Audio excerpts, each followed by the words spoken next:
जय हिंद। वंदे मातरम दोस्तों। उम्मीद करता हूं आप सभी स्वस्थ होंगे और मस्त होंगे। इंडियन आर्मी के अंदर एक और नई परमानेंट भर्ती आ चुकी है पूरे ऑल ओवर इंडिया के कैंडिडेट्स के लिए। इसके लिए आपको ऑफलाइन नहीं, ऑनलाइन फॉर्म भरना होगा। ऑनलाइन आपको कहां से फॉर्म भरना होगा, कौन सी वेबसाइट से भरना होगा, वो मैं आगे आपको इस वीडियो के माध्यम से बताऊंगा। पहले आपको बता दूं, अगर आप उम्र सीमा से ओवर एज हो चुके हो अग्निवीर से, तो भी आप इसमें फॉर्म भर सकते हो। अगर आपकी हाइट कम है तो भी आप इस भर्ती के लिए फॉर्म भर के और इस भर्ती के माध्यम से इंडियन आर्मी को ज्वाइन कर सकते हो। ये भर्ती आपकी जो निकाली गई है वो armed forces of medical service के अंदर ग्रुप सी के पदों पर निकाली गई है। इसमें आपकी जो योग्यता सिर्फ 10वीं पास मांगी गई है, कम से कम योग्यता 10वीं पास। उम्र सीमा की अगर हम बात करते हैं तो जिनकी उम्र सीमा 18 से लेकर के 30 साल के बीच में आती है, वो कैंडिडेट इसके लिए आवेदन कर सकते हैं। अब सबसे पहले आपके दिमाग में डाउट होगा आपको किस वेबसाइट से आवेदन करना होगा। वेबसाइट का जो लिंक है वो मैंने डिस्क्रिप्शन में दे दिया। वीडियो खत्म होने के बाद जैसे आप उस लिंक पर क्लिक करोगे, आप उस वेबसाइट पर पहुंच जाओगे जहां से आपको ऑनलाइन आवेदन करना होगा। उससे पहले आप हमारे चैनल पर पहली बार आए तो चैनल को सब्सक्राइब कर ले, घंटी दबा ले, जिससे आने वाली पल पल की सभी अपडेट आपको मिल सके। और साथ ही अगर आपने अभी तक हमारा WhatsApp channel Agniveer soldiers academy join नहीं किया तो उस व्हाट्सएप चैनल को जरूर ज्वाइन कर ले, जिससे आने वाली पल पल की सभी अपडेट आपको मिल सके। अब मैं आपको लेके चलता हूँ वेबसाइट की तरफ जहां से आपको ऑनलाइन फॉर्म भरना होगा। अब मैं आपको ऑफिशियल वेबसाइट पर लेकर के आ चुका हूं। यहां से आपको ऑनलाइन फॉर्म भरना होगा। ये जो वेबसाइट है आपकी, यहां पर आप पढ़ सकते हो, आर्मड फोर्सेस मेडिकल सर्विस की वेबसाइट है। और आपकी जो आवेदन की अगर हम बात करते हैं तो 12 यानी कि आज 7 जनवरी 2025 से दोपहर 12 बजे से ऑनलाइन फॉर्म स्टार्ट हो चुके हैं। फॉर्म भरने की लास्ट डेट 6 फरवरी 2025 11:59 PM तक रहने वाली है। इसके लिए अगर हम फॉर्म भरने की बात करते हैं तो आपको करना क्या होगा, यहाँ पर न्यू यूजर पर क्लिक करना होगा। क्योंकि आप सभी न्यू यूजर रहने वाले हो तो यहाँ पर आपको सबसे पहले न्यू यूजर पर जैसे आप क्लिक करोगे तो आपके सामने सारी इंस्ट्रक्शन आ जाएगी। साथ ही एप्लीकेशन एडवर्टाइजमेंट नंबर भी आ जाएगा। यहाँ पर इसका एडवर्टाइजमेंट नंबर दिया हुआ है और यहाँ पर इसके बारे में डिटेल में बताया हुआ क्या क्या आपके पास होना चाहिए। इसको पहले हम ध्यान से पढ़ेंगे। यहाँ पर इन्होंने क्लियर ही बताया हुआ है, आवेदन पत्र ऑनलाइन जमा करने की जो शुरुआत की तारीख है 7 जनवरी 2025 दोपहर 12 बजे से, और जो लास्ट डेट है वो आपकी 6 फरवरी 2025 रात 11:59 तक रहने वाली है। और साथ ही इन्होंने बताया हुआ है कि यहाँ पर इन्होंने बताया हुआ है कि आपको जो फॉर्म है वो ऑनलाइन भरना होगा। और अपना जो आवेदन पत्र है वो बिल्कुल सावधानी पूर्वक और ध्यान से पढ़े। और साथ ही इन्होंने इंपोर्टेंट दस्तावेज बताए हुए हैं जो आपको अपने साथ में चाहिए होंगे। दस्तावेज में अगर हम बात करते हैं तो एक फोटोग्राफ और हस्ताक्षर आपको अपलोड करना होगा। साथ ही इसमें बताया हुआ है निम्नलिखित पहचान पत्र दस्तावेजों में से कोई एक अपलोड करना होगा, जैसे कि मतदाता पत्र यानी कि पहचान पत्र जो वोटर आईडी हो जाता है, PAN card, passport, driving licence, school college का आईडी कार्ड या कर्मचारी आईडी कार्ड, इनमें से कोई एक आपके पास होना चाहिए। साथ ही श्रेणी प्रमाण पत्र अपलोड करना होगा, जैसे ईडब्ल्यूएस, ओबीसी, एससी, एसटी, जिस भी आप कैटेगरी से आते हो उसका आपके पास होना चाहिए। पीडब्ल्यूबीडी, अगर आप हैंडीकैप वगैरह हो तो आपको हाँ चुनना होगा, अगर नहीं हो तो नो चुनना होगा। अगर हाँ चुनते हो तो आपको इसे भी अपलोड करना होगा। साथ में अपना शैक्षणिक प्रमाण पत्र, योग्यता प्रमाण पत्र, जैसे अगर आप 10वीं पास फॉर्म भरते हो तो 10वीं की मार्कशीट भी आपके पास होनी चाहिए, वो भी आपको अपलोड करनी होगी। साथ में अगर आपके पास कोई अनुभव है, जो जिन वैकेंसियों के लिए भर्ती निकाली गई है वो वैकेंसी मैं आपको आगे दिखाऊंगा, उनके लिए अगर आपके पास कोई एक्सपीरियंस है, अगर आप उसको हाँ चुनते हो तो आपको वो भी अपलोड करना होगा, ठीक है ना। उसके बाद में इन्होंने बताया हुआ है, यहाँ पर इन्होंने बताया हुआ नाम परिवर्तन से संबंधित सहायक दस्तावेज अपलोड करना होगा। यदि आपने 10वीं के बाद में अपना नाम चेंज कराया तो उससे संबंधित भी आपके पास दस्तावेज होना अनिवार्य है, ठीक है। यहाँ पर इन्होंने ये बताया हुआ आवेदन पत्र जमा करने का आसान चरण, ये आप फॉर्म भरने से पहले पढ़ लेना एक बार, अगर पढ़ना चाहो तो, वरना कोई जरूरी नहीं है। उसके बाद में यहाँ पर बताया हुआ दस्तावेज अपलोड करने का जो साइज है वो क्या होना चाहिए। जो आपके दस्तावेज है वो जीपीजी या जीईपीजी फॉर्मेट में होनी चाहिए, 1 MB से अधिक नहीं होनी चाहिए। साइज यहाँ पर फोटो का बताया हुआ, जो फोटो आपका 3.5 सेंटीमीटर चौड़ा और 4.5 सेंटीमीटर ऊंचाई होनी चाहिए। उसके बाद में जो आपका आईडी प्रूफ वगैरह उनके बारे में यहाँ पर बताया हुआ है। अगर आपको लगता है पढ़ना तो आप पढ़ लेना, वरना कोई जरूरी नहीं है। फिर यहाँ पर इंपोर्टेंट बताया हुआ है, इन्होंने बोला हुआ आवेदकों को अपना मोबाइल नंबर और ईमेल आईडी, यानी कि एक मोबाइल नंबर और एक ईमेल आईडी रजिस्टर करनी होगी, क्योंकि जो भी आगे आपका काम होगा वो आपका इन्हीं के माध्यम से होगा। आपको जैसे भी बुलाया जाएगा तो इन पर आपको सूचना दे दी जाएगी, ठीक है ना। यहाँ पर इन्होंने अपने हेल्प डेस्क के बारे में दिया हुआ है। हेल्प डेस्क इनका जो है समस्या है तो इन पर आप कांटेक्ट कर सकते हो। ये आप सुबह 9 बजे से शाम को 5 साढ़े 5 बजे तक कर सकते हो चालू दिनों में, ठीक है ना। उसके बाद में अगर हम बात करते हैं तो उसके बाद अगर हम बात करते हैं तो जो आपकी परीक्षा कराई जाएगी सशस्त्र बल चिकित्सा कोड, यानी कि जो armed forces of medical service के लिए जो आपकी भर्ती निकाली गई है, पूरे भारतवर्ष में 8 जगह पर इसके जो केंद्र बनाए गए हैं। एक तो आपका लखनऊ में एग्जाम होगा, दिल्ली में होगा, मुंबई में होगा, बेंगलुरु, चंडीगढ़, कोलकाता, पुणे और गुवाहाटी।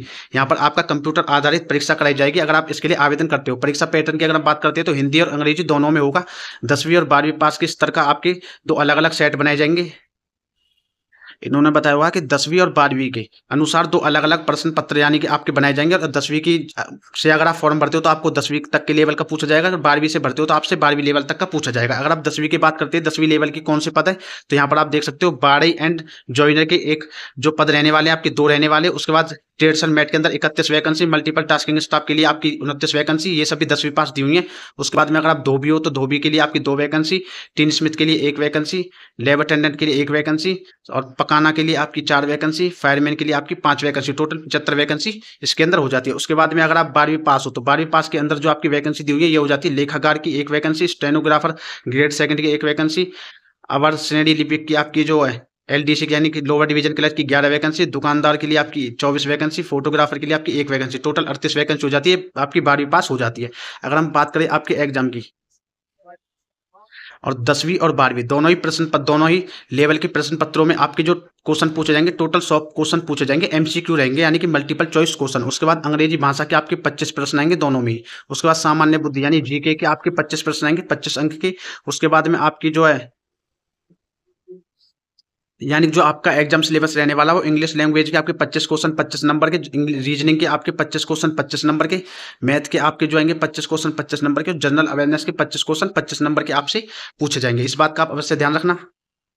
और साथ ही आपकी इसके अंदर नेगेटिव मार्किंग भी रहने वाली 0.25 की आपकी नेगेटिव मार्किंग रहेगी। और आपको जो 1 घंटे का टाइम दिए वो आपके टोटल 100 क्वेश्चन दिए जाएंगे। 100 क्वेश्चनों को करने के लिए आपको 120 मिनट का टाइम दिया जाएगा, यानी 100 प्रश्न रहेंगे और 120 मिनट आपको 2 घंटे का टाइम दिया जाएगा। ठीक है।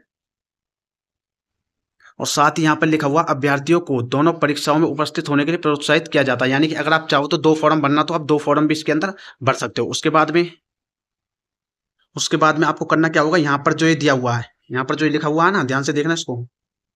यहाँ पर जो ये लिखा हुआ है इस पर आपको टिक मार्क लगाना होगा। टिक मार्क कैसे लगाएंगे, जैसे आप इस पर क्लिक करोगे तो टिक मार्क लग जाएगा। उसके बाद में जारी रखना पर आपको क्लिक कर देना। जैसे आप जारी रखना पर क्लिक करोगे तो आपके सामने आके पूरा फॉर्म खुल करके आ जाएगा। यहाँ पर आप देख सकते हो पूरा फॉर्म एप्लीकेशन फॉर्म खुल के आ जाएगा। आप इसको आप अपने किसी भी नजदीकी कंप्यूटर कैफे वाले से भरवा सकते हो। अब बात आती है एज लिमिट के बारे में। अब कुछ बच्चों के दिमाग में डाउट है कि इसमें एज लिमिट आपकी क्या मांगी जाएगी। एज लिमिट की अगर हम बात करते हैं तो आप इसका अगर नोटिफिकेशन डाउनलोड करना चाहते हो तो यहाँ से इसका नोटिफिकेशन डाउनलोड कर सकते हो। यहाँ से ये रहा एडवर्टाइजमेंट, ये रहा, यहाँ पर लिखा हुआ एडवर्टाइजमेंट। यहाँ से आप इसका नोटिफिकेशन डाउनलोड कर सकते हो। यहाँ से जैसे हम एडवर्टाइजमेंट पर क्लिक करेंगे, एडवर्टाइजमेंट पर क्लिक करेंगे तो हमारे सामने एडवर्टाइजमेंट नोटिफिकेशन पूरा जारी हो जाएगा। ये इसका पूरा नोटिफिकेशन हो जाता है। इसके अंदर आप देख सकते हो वैकेंसी कैसे कैसे दी हुई है आपकी, साथ में सैलरी भी लिखी हुई है।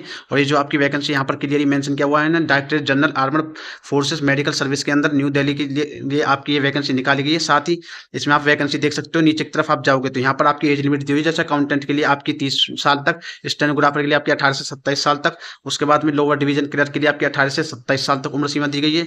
उसके बाद में यहाँ पर क्वालिफिकेशन दी हुई है, क्या क्या क्वालिफिकेशन आपकी होनी चाहिए। उसके बाद में अगर आप स्टोर कीपर से फॉर्म भरना चाहते हो तो 18 से लेकर 27 साल यहाँ पर आपकी क्वालिफिकेशन दी हुई है। 12वीं पास होनी चाहिए, साथ में आपके पास 1 ईयर का एक्सपीरियंस। जो आपको अपनी क्वालिफिकेशन देखनी है ना वो यहाँ पर देखना आप अपने हिसाब से इस नोटिफिकेशन के अंदर। ठीक है। उसके बाद फोटोग्राफर की बात करते हैं तो 18 से 27 साल तक उम्र सीमा, 12वीं पास या फिर आपने फोटोग्राफी से डिप्लोमा की हो या फिर आपके पास में 3 साल का फोटोग्राफी का एक्सपीरियंस हो। फायरमैन के अंदर 18 से 25 साल की उम्र सीमा मांगी गई है, साथ में आपका मेट्रिकुलेशन यानी कि 10वीं पास योग्यता मांगी गई है। और फायरमैन के अंदर आपका जो बच्चे एग्जाम पास कर लेंगे, एग्जाम पास करने के बाद में इनका क्या होगा, फिजिकल भी होगा। फिजिकल के बारे में इन्होंने यहाँ पर मेंशन किया हुआ है। फायरमैन के लिए आपकी 165 सेंटीमीटर हाइट होनी चाहिए। फीमेल कैंडिडेट्स की आपकी 155 सेंटीमीटर हाइट होनी चाहिए। आप में मिनिमम 50 केजी वेट होना चाहिए और 43 केजी वेट आपका मिनिमम फीमेल्स का होना चाहिए। चेस्ट की बात करते तो 81.5 सेंटीमीटर, फुलाने के बाद एक्सपेंसिव आपकी 85 सेंटीमीटर। आप आई जो आपकी आंखें होती है 6x6 की होनी चाहिए। इंडोनेशियन टेस्ट की अगर हम बात करते हैं तो यहाँ पर आप देख सकते हो 63 किलो वजन लेकर के आपको 183 मीटर तक चलना होगा 96 सेकंड में। उसके बाद में आपका कैरिंग, आपको हाई जंप लॉन्ग जंप लगानी होगी 2.7 मीटर की। उसके बाद में आपका रस्सा चढ़ना होगा 3 मीटर का। उसके बाद में जो इन सभी को पास कर लेते हैं उनके बाद में आपका क्या है कि उनका जिस ट्रेड सा फॉर्म भरता है उसके बारे में आपको नॉलेज होनी चाहिए। यहाँ पर क्लियर लिखा हुआ है कि फायरमैन से संबंधित टेक्निकल नॉलेज आपको होनी चाहिए। बाकी कोई सर्टिफिकेट मांगा नहीं है, लेकिन आपके पास टेक्निकल नॉलेज होनी चाहिए। कुक से अगर आप फॉर्म भरते हो तो कुक में 18 से 25 साल उम्र सीमा, सिर्फ आपकी क्या है कि योग्यता 10वीं पास मांगी जाती है। और साथ ही प्रोफेशनली या आपके पास या तो कोई एक्सपीरियंस हो या फिर आपको कुक का ज्ञान हो। लैब अटेंडेंट के अंदर आपकी 12वीं पास 10वीं पास योग्यता मांगी गई है। साथ में आपके पास में होना चाहिए जो यहाँ पर लिखा हुआ है कि आपने उस लैब के अंदर क्या है कि वर्क किया हो, ठीक है। उसके बाद में यहाँ पर दिया हुआ है इन्होंने क्लियरली मल्टीपल टास्किंग स्टाफ के अंदर 18 से 25 साल उम्र सीमा, 10वीं पास योग्यता, सिर्फ 10वीं एज में 10वीं पास मांगी है। ट्रेड्स एंड मेट के अंदर आपकी योग्यता जो मांगी है 10वीं पास मांगी गई है। साथ में अगर आपने कहीं से अप्रेंटिस किया हुआ है इन ट्रेडों से, जो यहाँ पर ये ट्रेड दी हुई है ना, इन ट्रेडों से अगर आपने अप्रेंटिस किया हुआ है तो और भी अच्छा है। वॉशरमैन के लिए आपकी जो है 18 से लेकर के 25 साल तक उम्र सीमा हो जाती है यहाँ पर, 18 से 25 साल तक उम्र सीमा, मैट्रिकुलेशन, और साथ में आपको वॉशर से संबंधित काम आना चाहिए। कारपेंटर के अंदर भी आपकी मैट्रिकुलेशन, बाकी आपके पास एक्सपीरियंस 3 साल का आईटीआई होना चाहिए। टिन स्मिथ के लिए आपके पास योग्यता वो 10वीं पास, साथ में आपके पास आईटीआई 3 साल का एक्सपीरियंस आपके पास होना चाहिए, ये दिया हुआ है। उसके बाद में अगर हम एज लिमिट की बात करते हैं तो इसमें 3 साल की ओबीसी को, एससी एसटी को 5 साल की छूट भी दी जाएगी, और बाकी की छूट भी इसमें लिखी हुई है। यहाँ पर जो मैंने आपको सारा कुछ बता दिया वो दिया हुआ है, और यहाँ पर ये लिंक दिया हुआ है। यहाँ से इस वाले लिंक पर क्लिक करके आप जैसे क्लिक करोगे तो आवेदन कर सकते हो। देखो मैं क्लिक करके दिखा देता हूँ। जैसे ही मैं क्लिक करता हूँ तो इसको यहाँ से कॉपी कर लेना आप। जैसे आप इसको कॉपी करोगे ना तो जाकर गूगल पर पेस्ट कर देना, वहां से आप इसके लिए अप्लाई कर सकते हो। अगर कोई डाउट रहेगा या तो आप कमेंट बॉक्स में बता देना, इंस्टाग्राम पर बता देना, इंस्टाग्राम का लिंक भी डाला हुआ, मैसेज कर लेना मेरे पास, आपको जवाब दे दूंगा। जय हिंद, जय भारत।